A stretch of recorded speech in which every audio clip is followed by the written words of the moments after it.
Well, good morning. Happy Thursday morning to you from Kim at Your Coaching Connection.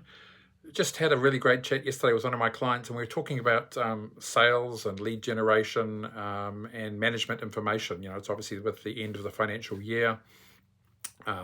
We get a lot of information pulled together from our accountants and try and have a look at that. But sort of one step back from that is just looking at the whole concept of sales information, lead generation, lead management, and just whether we actually need that or not in a small business. Typically in a small business, it's word of mouth, it's networking, it's maybe local profile at the football club or the golf club or whatever your networking organization may be. And so for a while we can survive off our reputation, our name, and our position in the community. But if you want to build a long-term sustainable business, if you eventually want to perhaps step back from it or on-sell it to someone else, scale it up, then you're going to need to have some systems in place. And the real question, I guess, for most businesses is, what's an appropriate system for the size of my business, what I can afford, and what I need to keep going. Some people might say, do you even need a system if you are growing that way? And my answer to that is always yes, as I mentioned before, because you may want to sell this at some point. And if you haven't got a scalable business, if you haven't got a business that can be transferred to someone else without you being in the picture, then you don't really have a business. You're just self-employed with a few staff around you. And so having a good system in place, whether it be accounting, whether it be client management processes, whatever it may be, communications, things that make your business more efficient, but also can help you grow your business and manage your performance and profitability. So, in terms of a sales system, a lead generation system, it's important to have one. It's important to know, where are the leads coming from? How many am I getting? And what quality of those leads? Are they cold leads? Are they warm leads? Are they, on fire leads? And being able to record those somewhere. So, CRMs are often the way that businesses do that. For a small business, it may well be a spreadsheet. It really doesn't matter. The thing is, are you recording how many leads you're getting? Are you recording where they came from? Are you recording what happened to them? Are you getting them to the point of an inquiry to a quote? Once you've got a quote, how are you transitioning them from a quote to a sale? How are you working through upselling on that? And then once the sale's completed and the deal's done, potentially, were there any recalls? Were there any discounts required? Were there any refunds required because things didn't go well? And those would be sort of the 4 or 5 areas that I'm trying to put into any sort of system. And the reason is, obviously if you're measuring the number of leads you're getting, then you can have a goal to increase those leads if you want.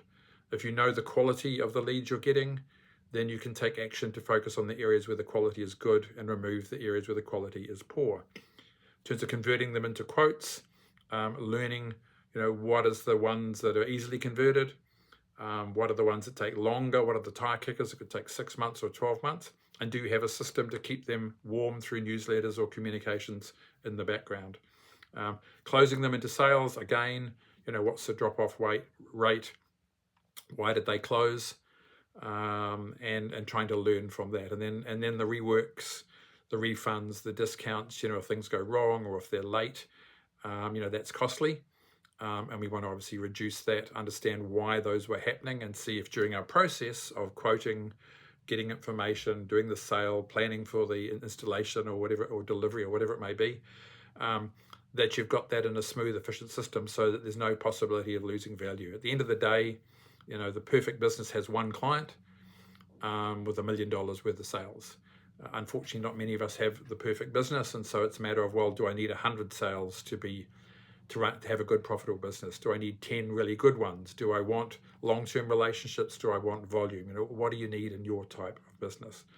So it's something I love talking about and putting in place. The last couple of years prior to getting back into the coaching business, I was working in a couple of businesses where managing leads, managing quality of leads, knowing where they came from, widening distribution channels,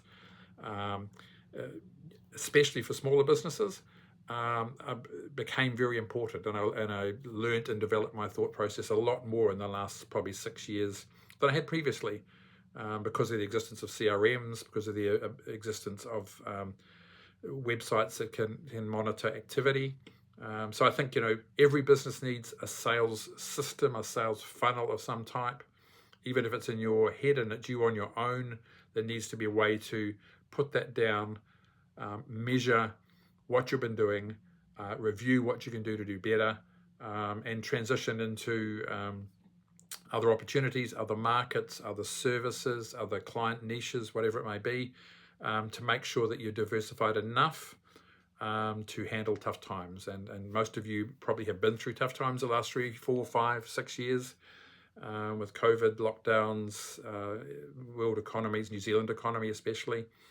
But that doesn't mean you have to stop. There are ways to look, to grow, and to improve and make your business more profitable. So I hope that was interesting. I hope that just stirred some of your thought processes. I'm very happy to talk through the sales process, the sales funnel, ask the questions to make sure you know why you're getting the results that you are, and then potentially how you can improve on those results for your business. It's all about you making a profit.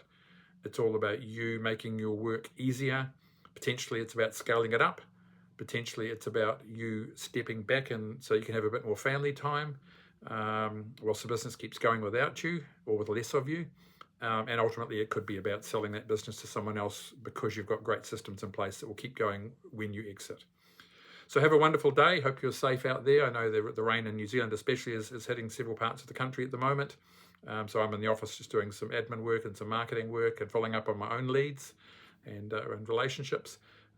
Very happy for you to reach out and give me a call, send me a message, and just initiate that chat, that first chat, 15-minute, 20-minute chat. Is just a free chat to see, what you're going through, see whether you and I would hit it off, because it's important that we've got a relationship that would work.